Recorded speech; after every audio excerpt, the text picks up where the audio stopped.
I just found out my dead best friend's daughter might be my husband's, and he's saying she probably is, but that it's not what it looks like. I don't even know where to start. The past 6 months have been an absolute train wreck and it only seems to be getting worse. My 33F best friend since elementary school, who I'll call Alice, passed away in February from cancer. She had a 2-year-old daughter who went into the custody of her mom after she passed away, who I'll call Alexis. Last month Alexis showed up on our doorstep unannounced, telling my husband, 36M, he needs to take responsibility for his child and either take custody or start finally paying child support. She says that Alice had told her when her daughter was born who the father was, but didn't want anything to do with him. To answer the inevitable, Alice was a traveling nurse and made a lot of money, which is the only reason I can think of for why she didn't go for child support. During this conversation my husband had the worst panic attack he's ever had, so we had to end the conversation before I could get more details. My husband's story is, I don't even know. He said that Alice's daughter is probably his, but that it isn't what I think. Almost 3 years ago we threw a large housewarming party as we just moved into our dream home, after I finally finished residency and was set to make real money for once. Alice was in town and set to be at the party, but I was called into work before she got there. I didn't get back till after 3 a.m., party was winding down, my husband was passed out upstairs, and Alice had already left the party, which at the time I did find strange as we hadn't seen each other in months, and I thought she really would have wanted to see me as well. My husband claims he woke up in the middle of the night to Alice on top of him, but he passed out again before he could say anything. He claims he never told me because he was worried I wouldn't believe him, which I really don't know if I do. He showed me some texts he sent his best friend the next day asking for his advice about him thinking someone SA'd him, but if he cheated he could have had that conversation as evidence, especially since he never said Alice specifically. Ever since the party he has been very distant with Alice, and after she had her daughter he would even find excuses not to be around the house when she would visit at all. I don't know if that's because he cheated, or if Alice did actually SA him and this was his trauma response? Honestly Reddit, I don't know what to do. I've known Alice since we were children and she had never come across as that kind of person. But I've also known my husband for over a decade and he's not once ever given the inclination of a cheater. He's an attractive guy and I've seen the looks he gets at the gym and he's never even given more than a glance. What the hell should I do? How do I figure out what the truth is here when Alice isn't even around to defend herself? She never even implied she liked my husband, let alone wanted to sleep with him. I told my husband he needs to get a DNA test before anything is decided on the child's part, but in the meantime he needs to move out while I think about what I'm going to do here. Relevant comments. Commenter, did Alice change behavior after that night? Anything at all? OP, not that I noticed. She'd always been at least a little standoffish towards him as she thought I could do better. The first time she visited after she gave birth, she asked where he was since he wasn't home, for the first time, but she never asked again after that. Commenter, obviously DNA test. His story does sound wild, but he wouldn't be the first. Is he someone who tends to drink a lot at times and black out? OP, not at all. He rarely drinks and generally only at parties, which at our ages are few and far between. He works a tough and stressful job, so I figured once he was buzzed he laid down and fell asleep, not that he had drank more than normal or anything like that. Commenter, would she be the type of person to sleep with her best friend's husband consensually? OP, I don't know, and that's part of the problem I guess. I went through everything with her, so to reconcile the woman I knew for most of my life with someone that would betray me in either way is so hard. Commenter, is your husband the conniving type? OP, he's smart, smarter than I am, which, not to sound conceited, means he is really, really smart. He does think tank type work as a contractor, so planning things is literally his job. If he ever thought he could get caught for cheating, I think he'd be smart enough to cover his tracks. Commenter, who did Alice say was the father of the baby? OP, she told me it was a man she met while in another state for work. Short-term fling. Commenter, and how did your husband react to Alice's death initially?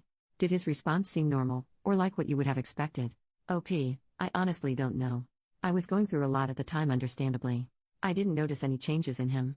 Commenter, why does he need to move out? Your friend SA'd him, and he even texted his friend the next day. OP, I needed space to think, it's only temporary, for a few days at most.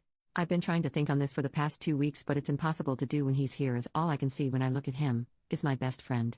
Dealing with her death the first time was hard enough, adding in the new feelings of betrayal, if it was an affair, or betrayal and disgust if it was SA, are making it even harder. Commenter, she would have told you on her deathbed if it was an affair. But she didn't. That only makes sense if she was in the wrong. OP, thank you. I don't know what it is about this part, but it just clicks with me. You're absolutely right. With her level of disdain, if it was an affair she certainly would have told me, if only to separate us, especially on her deathbed. I was in the room with her, holding one of her hands. She obviously took this to her grave, and the only reason she would is if she SA'd him probably. Thank you. Update on the same post. After talking with you guys, I've come to the realization that my husband is being truthful. My best friend SA'd him. Several people pointed out that with Alice not liking my husband, if it was an affair, she would have told me when she was dying, if only to separate us. You're absolutely right. I was there, in the room while she passed. I held her hands for days, we talked about so much. If it was just an affair, she would have told me. But if she essayed my husband, she wouldn't have said a word. That's the type of thing horrible people take to the grave. I've also come to the realization that I made a terrible mistake asking my husband to leave for a few days while I gather my thoughts. Not to make excuses, but losing my best friend to cancer, a long cancer fight at that, was brutal. To say that I was devastated wouldn't do it justice. That it happened only 6 months ago, and I'm still feeling it every day. So to have this thrown on me? It's like I'm losing her all over again. Either she betrayed me and screwed my husband, or she betrayed me and essayed my husband. Not only have I lost her, but now I've lost the good memories, an entire lifetime's worth. It was impossible for me to look at him and not also see her, and be struck with the horror and realization of that loss all over again. I felt I needed to be able to break down, grieve, and think without the fresh wave of loss I got every time I saw him. It was wrong of me to ask him to leave, you're right though, and as of a few minutes ago I've righted this wrong. I called my husband, I apologized, told him I believe him, and begged him to come home. He'll be here in half an hour at most, and I'm going to support my husband the way I know he would have supported me. I've been an off and on Reddit user for several years, and sometimes the advice given on subreddits like these can be a bit hit or miss, but today you guys did good. You've helped me realize not only that I was wrong and being stupid at that, but that I was hurting the person that needed me the most. I was selfish. I have no idea what we're going to do as far as the potential daughter is concerned, but I can assure you we'll deal with it together. It's going to take a lot of time, and probably a lot of therapy, to grieve this new loss. I feel numb now, as though I'll never cry again. My best friend essayed my husband, which means she was no friend of mine. She flaunted it, coming to my house, sitting with me, and gabbing. She brought her child here trying to rub it in his face right in front of me. She tortured the man I loved, and I was an unknowing party to it. I feel sick to my stomach over how many times she came over, just to hold it over him. I'm honestly at a loss on how to make that up to him. If you all have any ideas, please feel free to give them to me. I think I'll need all the help I can get. Tomorrow I'm going to take a leave of absence from work, just until we can figure out our next steps and we can get our heads on straight. Thank you everyone. Update, 7 months later. I've received a lot of messages asking for an update, so I've decided to finally sit down and write one out. As you can imagine, after the train wreck that was thrust upon us, this update isn't likely to answer any of your questions, only present a few more. I want to start by telling you all that I love and trust my husband. My reaction to ask him for space to think in retrospect was wrong.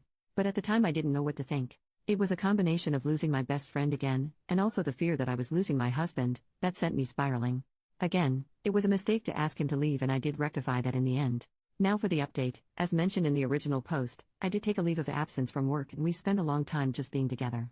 Talking, reaffirming our love for one another, and figuring out what to do next. We of course spoke with a lawyer, and my husband was very adamant about not having anything to do with the child, but was willing to offer financial support as needed.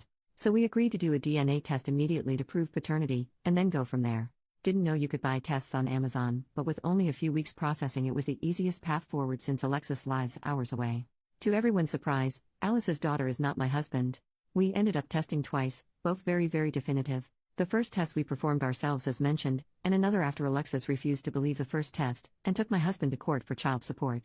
For a single second this whole thing made me second guess if my husband was essayed, that this could have been her way of forcing my husband to admit to an affair. But after talking with Alexis, I don't think that was the plan. Alexis says that Alice told her my husband was the father under strict confidence, demanding that she never, ever tell me or my husband. We were only ever to be told if Alexis died before Alice's daughter was old enough to take care of herself, so that she wouldn't end up in foster care. The only reason Alexis came to us then instead of keeping that secret, is because Alice's life insurance wasn't being released yet and she was out of options.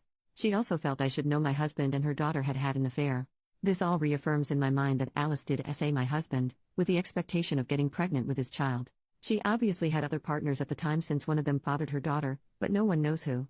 It's clear to me that Alice believed it was my husband. I did suggest Alexis upload a sample to Ancestry, see if any matches pop up, but as Alice traveled all over for work I don't know that anything will ever come of that. In truth, I've washed my hands of the situation. Alice did enough damage and I don't particularly plan to be around for any more. My husband and I have gone through a lot of counseling and will likely continue for a while. This whole situation damaged us both, my husband more obviously, and I don't think we'll fully heal for a very long while. To answer a few questions. No, sadly there isn't a hidden diary or text to explain what the hell was going on. My husband and I are not getting divorced. He understands why I reacted the way I did and has been strong when I was weak before. I've spent the past 7 months being strong while he was weak, so we're considering the whole thing even. We are still madly in love, and plan to be together for a long time still. More on this. No, we will not be adopting Alice's child. If she had been my husband's, we would not have been adopting the child. Ultimately I thank Reddit for setting me straight. There was a massive outpouring of support and corrective advice. To say I got a slap in the face would be a descriptive but apt way to put it. I needed it then, and I thank you for it. To say that you may have saved my marriage is an understatement. I do, however, have some good news. During my leave of absence, while my husband and I rediscovered what makes us love each other the most, I got pregnant. We're expecting our first baby, a girl, in a little over 3 months, and my husband and I are ecstatic. And no, we will not be naming her after my dead ex-best friend.